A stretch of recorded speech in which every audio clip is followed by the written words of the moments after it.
Sa ngalan ng Ama, ng Anak at ng Espiritu Santo. Amen. Sumainyo ang Panginoon. At sumaiyo rin. Mga kapatid, halinan dumulog sa banalahapag ng Panginoon at upang tayo maging marapat makibahagi sa ating pagdiriwang, aminin natin ang ating mga kasalanan. Inaamin ko sa makapangyarihang Diyos at sa inyo mga kapatid, na lubha ako nagkasala sa isip, sa salita at sa gawa, at sa aking pagkukulang. Kaya isinasamo ko sa mahal na Birheng Maria, sa lahat ng mga anghel at mga banal, at sa inyo mga kapatid na ako'y panalangin sa Panginoong ating Diyos. Kaawaan tayo ng makapangyarihang Diyos, patawarin tayo sa ating mga kasalanan, at patnubayan tayo hanggang sa buhay na walang hanggan. Amen. Amen.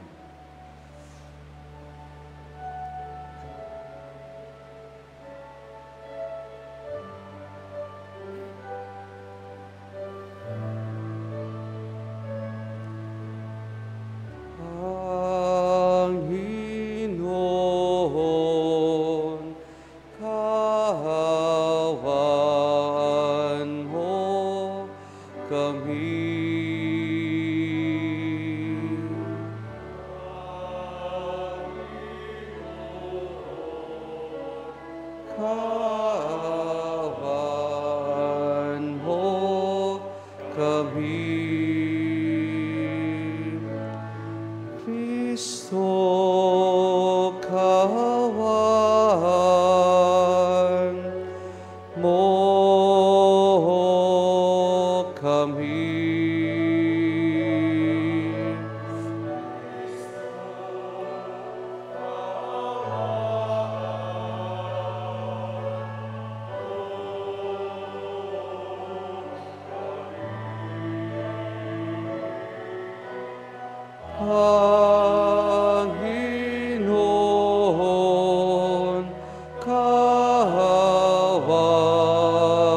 mo kami.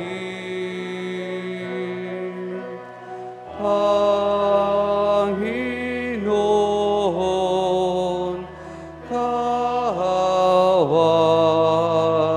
mo kami. Manalangin tayo.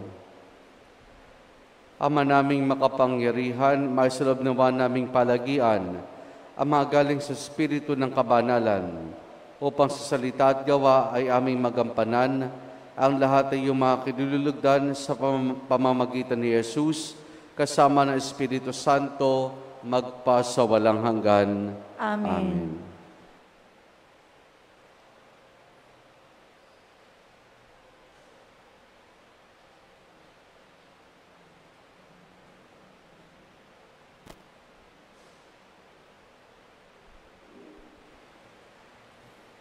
Ang salita ng Diyos mula sa sulat ni Apostol Santiago.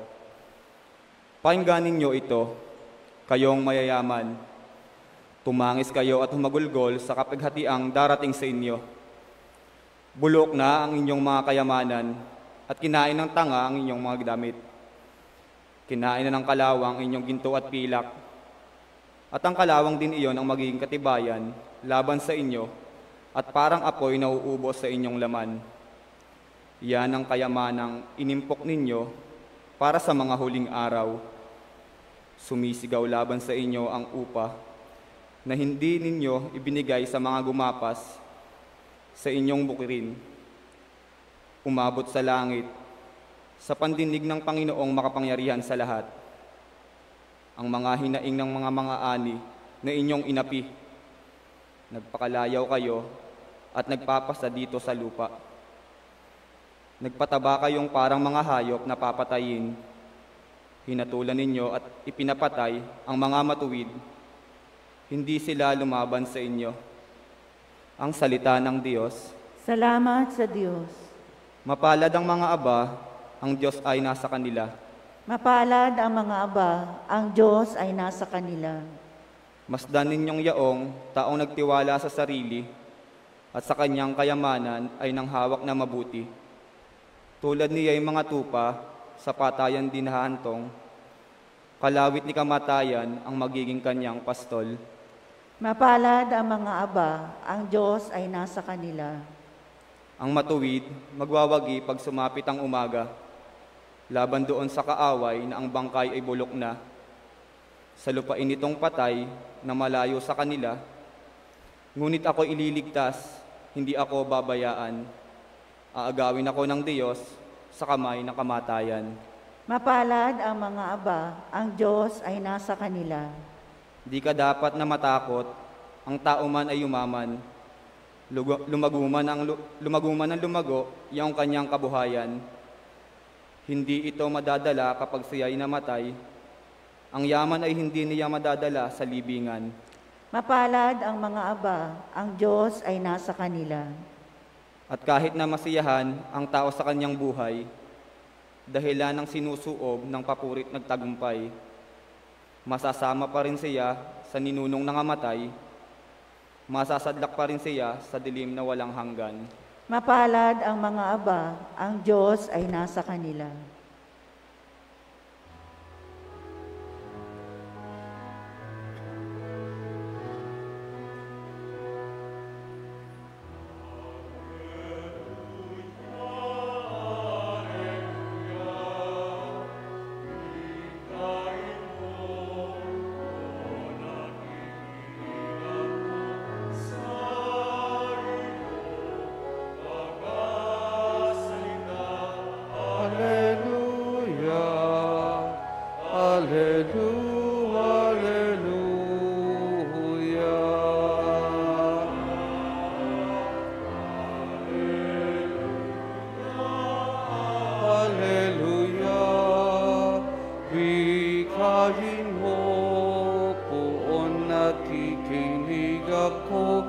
Sa iyong mga salita, Alleluia, Alleluia, Alleluia.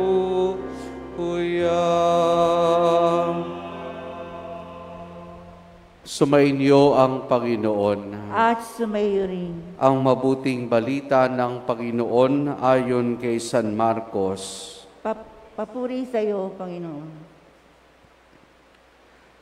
Noong panahong iyon, sinabi ni Jesus sa kanyang mga alagad, "Sinasabi ko sa inyo, sino mang magbigay sa inyo ng isang basong tubig dahil sa kay Kristo, ay tiyak na gagantimpalaan. Mabuti pa sa isang tao ang siya'y bitina ng isang malaking gilingang bato sa leeg at itapon sa dagat kaysa maging sani ng pagkakasala ng isa sa malilit na ito na nananalig sa akin. Kung ang kamay mo ang nagiging sanhi na iyong pagkakasala, putulin mo. Mabuti pang mapunta ka sa langit ng putol ang isang kamay, kaysa may dalawang kamay na mahulog ka sa impyerno, sa apoy na hindi mamamatay. Do'y hindi mamamatay ang mga uod na kumakain sa kanila, at hindi mamamatay ang apoy. Kung ang paa mo ang nagiging sanhi na iyong pagkakasala, putulin mo. Mabuti pang ang mapunta ka sa langit na putol ang isang paa, kaysa may dalawang paa na mahulog ka sa impyerno, do'y hindi mamamatay ang mga uod na kumakain sa kanila, at hindi mamamatay ang apoy. At kung ang mata mo ang nagiging sanhi na iyong pagkakasala, dukutin mo. Mabuti pang pumasok ka sa kaharian ng Diyos ng bulag ang isang mata, kaysa may dalawang mata na mahulog ka sa impyerno.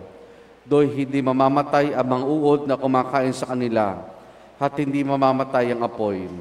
Sapagkat ang bawat isa ay dadalisain sa apoy, mabuti ang asin, ngunit kung mawala ng lasa, paano ito mapapaalat uli? Taglayin ninyo ang katangin ng asin, at sagay magiging mapayapa ang inyong pagsasamahan.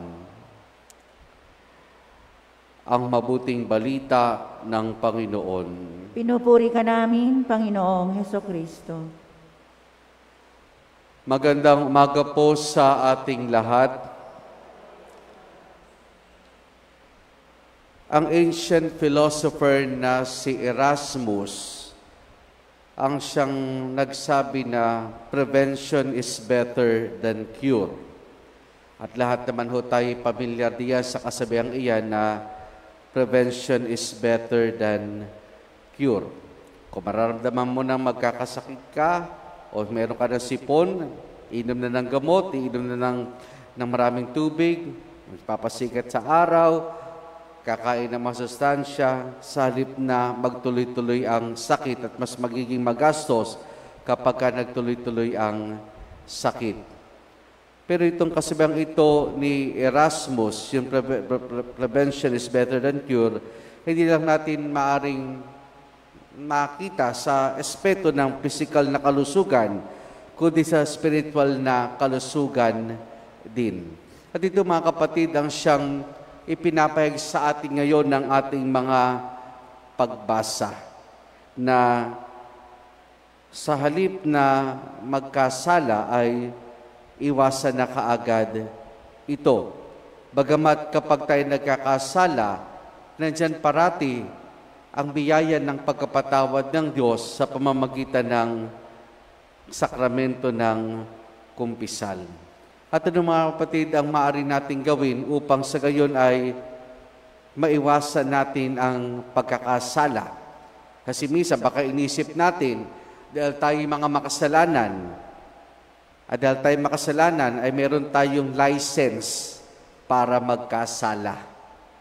Para bagang ikaw ay pagka may lisensya sa pagdadrive, meron kang lisensya sa sa pagdadrive. Pero hindi ibig sabihin na kapag dahil tayo makasalanan, ay meron tayong lisensya para patuloy na magkasala.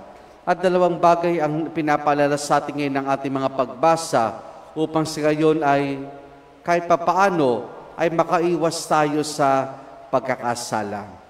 Yung pinakauna ay yung paggawa ng kabutihan. Yung pinakauna ay paggawa ng kabutihan. Si minsan, nafo-focus tayo sa pag-iwas sa pagkakasala, baka mamaya, nakakalimutan naman natin ang gumawa ng kabutihan. Kasi minsan ganun ang focus sa ating mga tao. Umiwas tayo sa pagkakasala. O, tama po yun. Pero baka minsan, nakalimutan naman natin gumawa ng kabutihan. Kaya minsan natatanong ko sa sarili ko, ano bang mas madaling gawin? Umiwas sa kasalanan o gumawa ng kabutihan? Kayo po, ano sa palagay ninyo? Alin na mas madaling gawin at mas tamang gawin? Umiwas sa kasalanan o gumawa ng kabutihan? I think mas challenging yung umiwas. Mas madali yung gumawa ng kabutihan. At ito nila ni Jesus sa paggawa ng kabutihan, ang pagbibigay ng isang basong tubig sa mga nauuhaw, nangahulugan kung ano yung pangailangan nila, kung kaya na nating tugunin sa abot ng ating makakaya, ay tugunin natin. Yung maging, pag nagmumulan tayo ng skandalo, huwag tayong pagmulan ng skandalo, lalo sa mga maliliit, ang pagiging makatarungan. Ito yung pinaalala sa atin ni Santiago sa kanyang sulat sa ating unang pagbasa sa mga mahiyaman. Yung maging makatarungan sila sa kanilang mga manggagawa. Maging asin, nangangahulugan na maging dalisay sa pamamaraan ng pamumuhay. Ang lahat ng ito, mga kapatid, ay malinaw na tumutukoy. Malinaw na tumutukoy sa paanyaya sa atin ng Panginoon na gumawa ng kabutihan. Yung pangalawa, yung pag-iwas sa kasalanan. Yung paglaban sa kasalanan. Kung titignan po natin, lahat tayo pamilya din sa sinabi ng Panginoon, kung ang nagiging sanina yung pagkakasala, ang kamay, ang paa, putulin mo.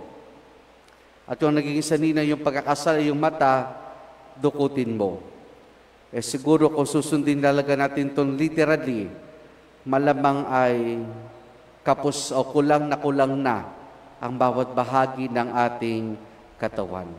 Ang nais lamang sabihin dito ng Panginoon ay kung ano man yung nagiging sani ng ating pagkakasala, yun ang dapat na putulin, iwasan natin.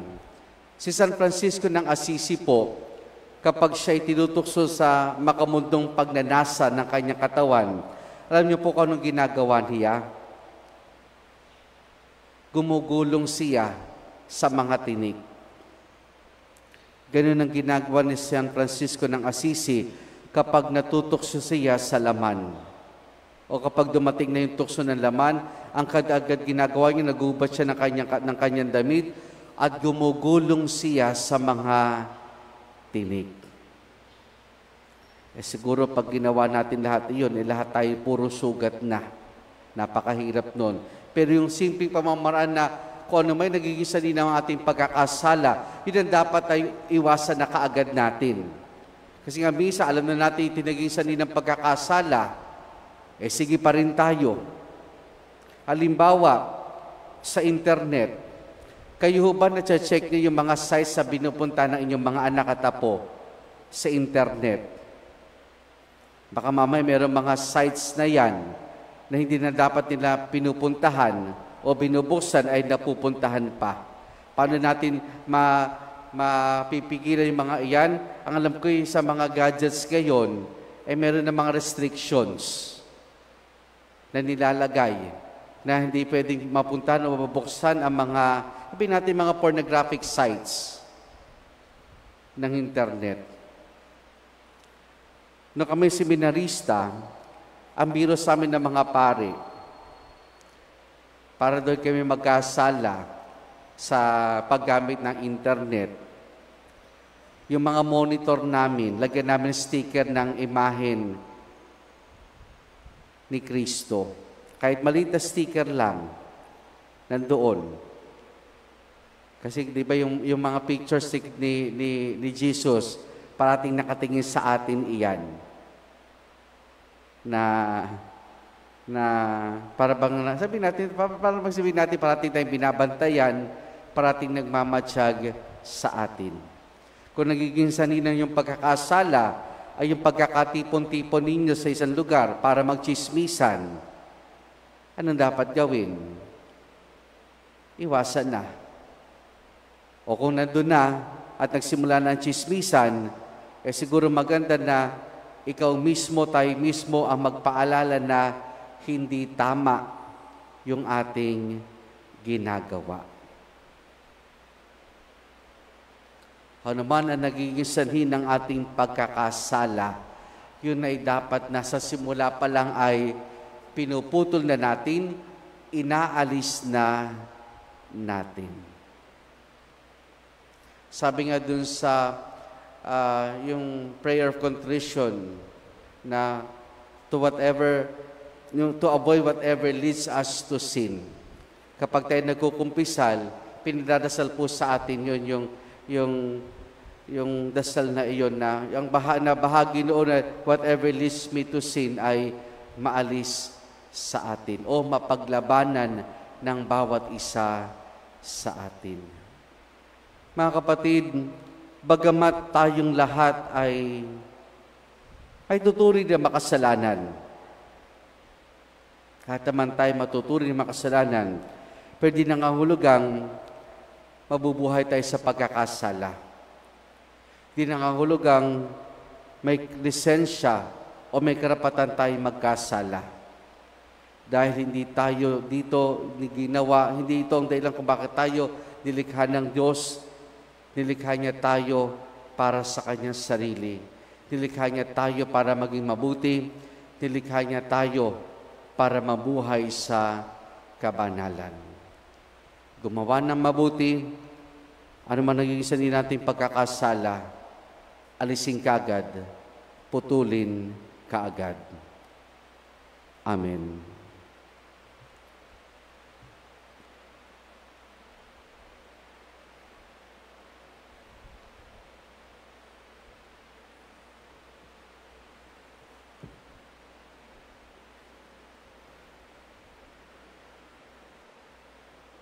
Manalangin tayo ngayon sa Diyos Ama para sa kaliwanagan ng ating isip at diwa habang ating inilalad sa Kanya ang mga pangailangan ng hindi buo at hiwa-hiwalay na daigdig ating itutugon, Ama, umaasa kami sa iyo. Ama, umaasa kami sa iyo.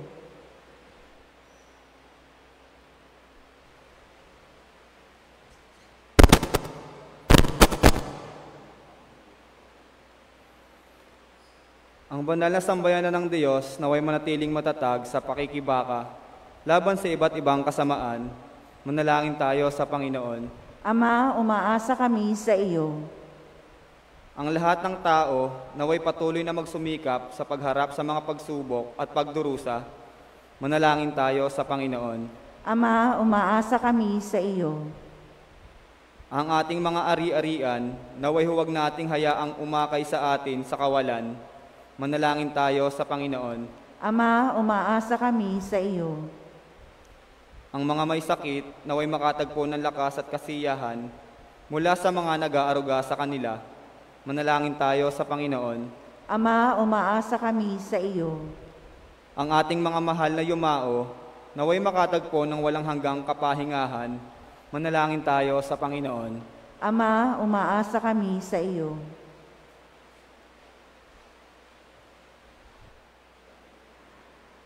Ating idulog sa Diyos, iba pa natin intensyon at panalangin.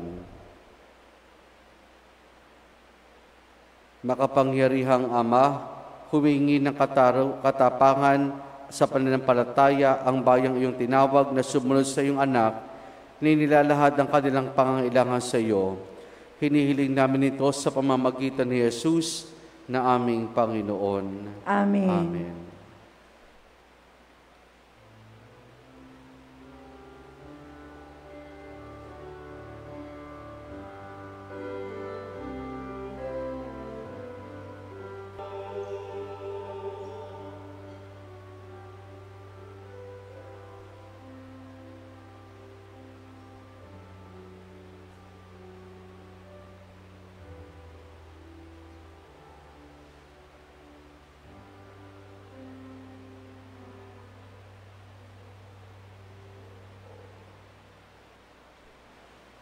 Manalangin kayo mga kapatido, pangampagahig natin ay kalugdan ng Diyos Amang makapangyarihan.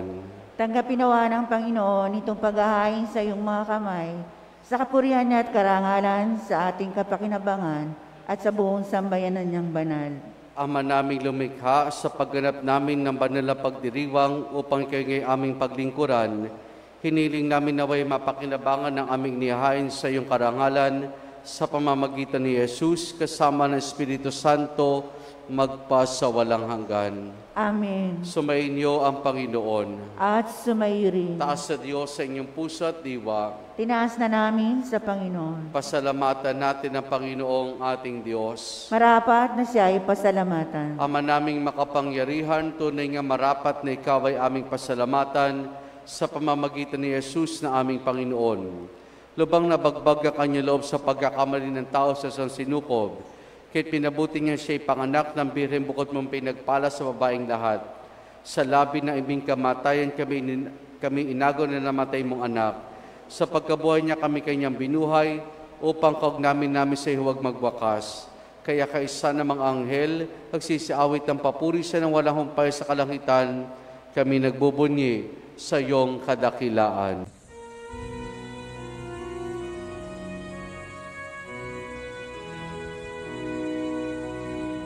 Santo, Santo, Santo, Panginoong Diyos ng mga hukbo, napupuno ang langit at lupa ng kadakilan mo. Hosana, Hosana sa kaitaasan, pinagpalang na paririto sa ngalan ng Panginoon. Hosana, Hosana sa kaitaasan.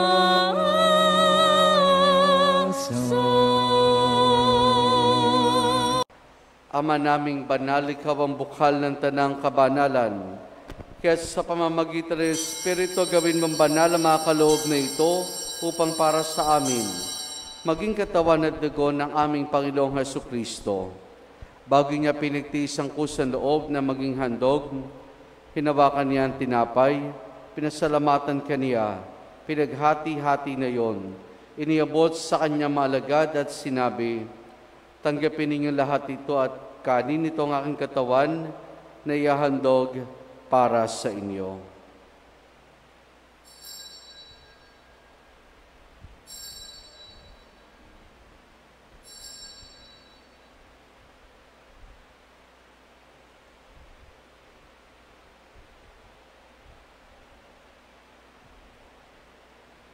Gayun din naman nang matapos ang hapunan, hinawakan niya ang kalis. Muli kanyang pinasalamatan. Iniabot niya ang kalis sa kanyang maalagad at sinabi, tanggapin ninyo lahat ito at inumin itong kalis ng aking dugo, ng bago't walang hanggang tipan. Ang aking dugo na ibubuhos para sa inyo, para sa lahat, sa kapagpapatawad ng mga kasalanan. Gawin ninyo ito sa pag-alaala sa akin.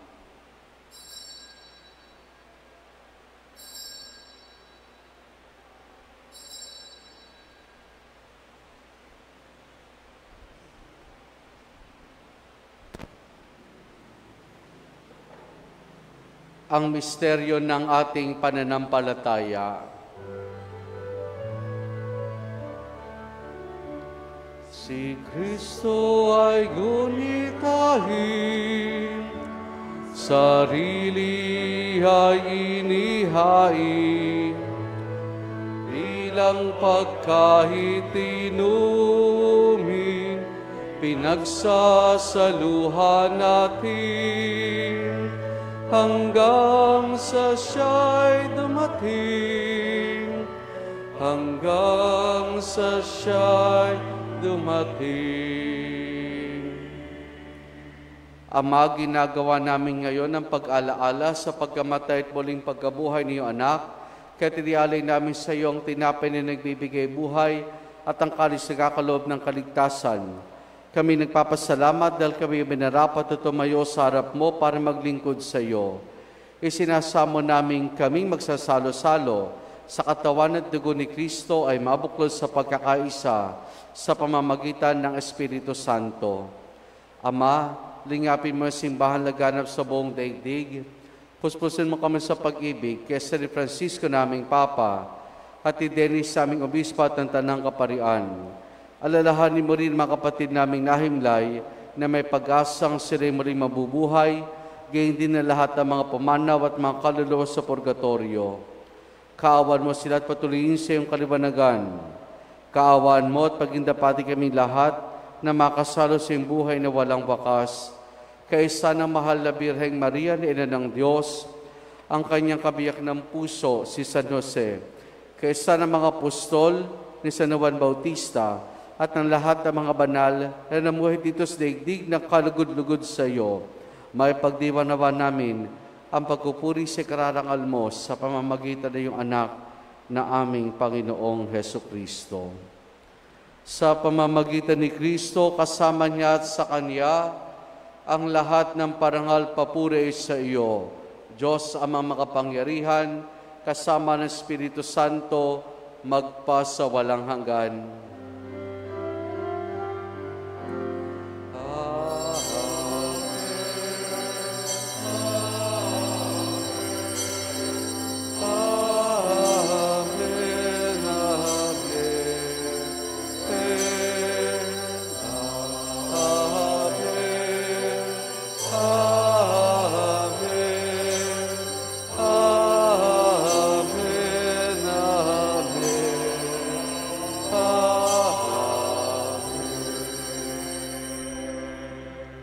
Sa tagubiling mga nakagagaling na utos sa turo ni Jesus na Panginoon natin at Diyos, ipahayag natin ng lakas loob.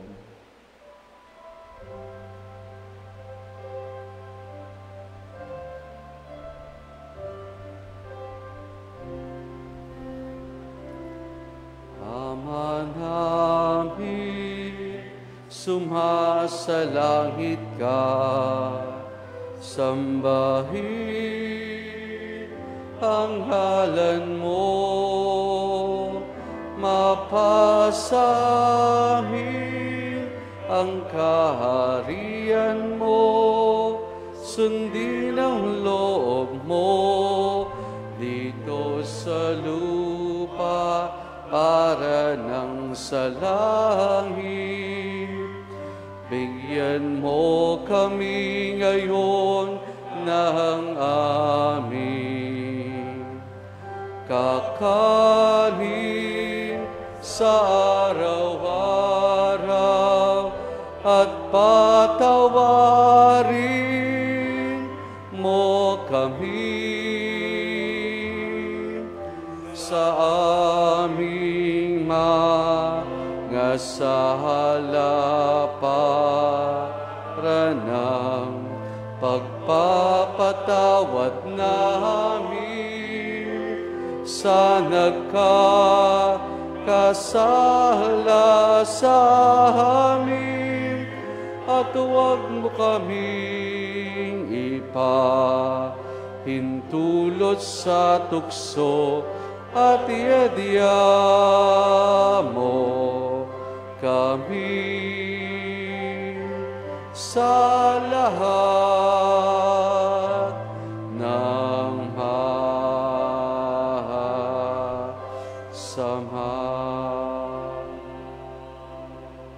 Hinihiling namin kay Medias sa lahat ng masama, pagkalooban ng kapayapaan araw-araw, iligtas sa kasalanan, at ilayos lahat ng kapahamakan, samantalang aming masayang pinananabikan ang dakilang araw ng pagkapahayag ng tagapagligtas naming si Jesucristo. Sapagkat iyo ang kaharian at ang kapangyarihan at ang kapurihan magpakailanman. Amen.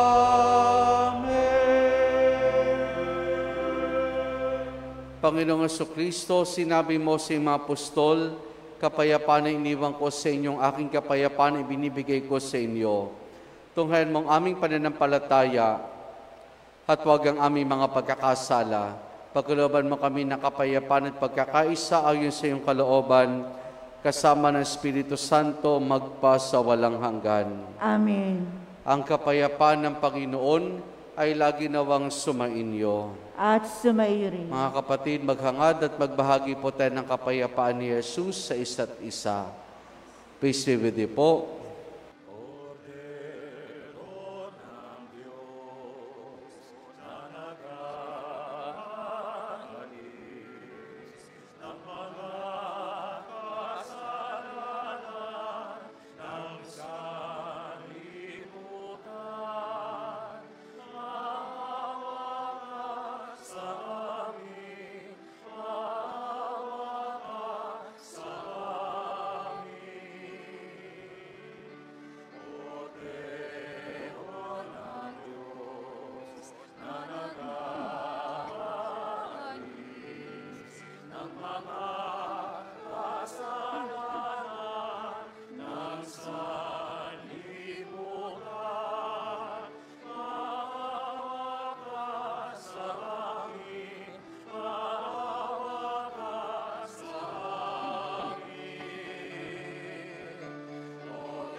Narito si Jesus, ang kordero ng Diyos. Siya nagaling sa mga kasalanan ng sanlibutan. Mapalad ang mga inaanaya niya makiisa sa kanyang banal na piging. Panginoon, hindi ako karapat-dapat na magpatuloy sa iyo, ngunit sa isang salita mo lamang ay gagaling na ako.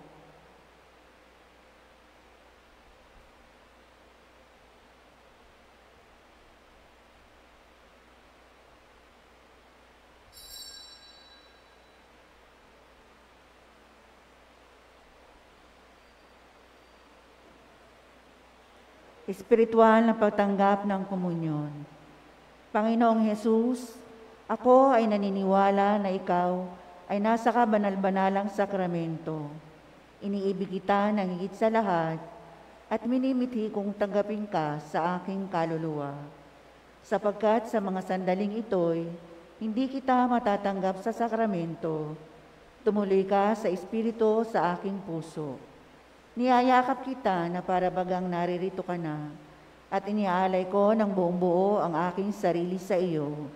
Huwag mo pong hayaang mawalay ako sa iyo. Amen.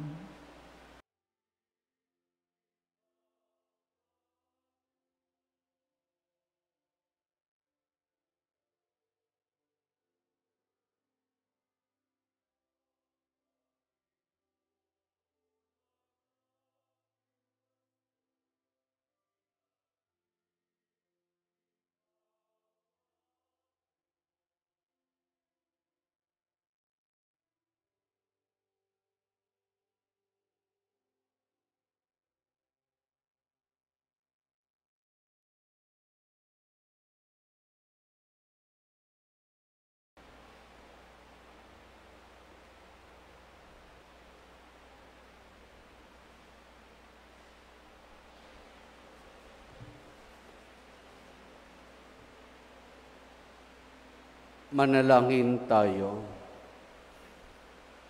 Ama naming mapagmahal, ipagkaloob mong aming mapakinabangan ang dulot ng kaligtasan na aming pinagsaluhan bilang sanda ng iyong tiyak na pagsagip sa tanan sa pamamagitan ni Jesus kasama ng Espiritu Santo magpasawalang hanggan.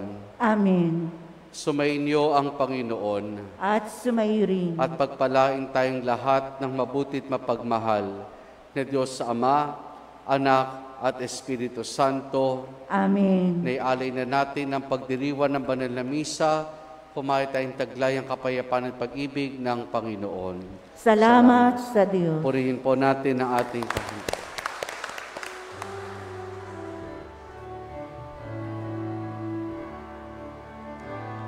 Tingin himig ng bayang malaya, awit ng papurit pasasalamat, ang Panginoon ng ating paglaya, muling nagpatunay ng pag-ibig niya. Nakita ng Panginoon hirap ng kaniyang bayan, mga kaaway kaniyang nilupit, kanya ay niligtas itong ating bayan. Tinggin himig ng bayang malaya, awit ng papurit pasasalamat, ang Panginoon ng ating paglaya,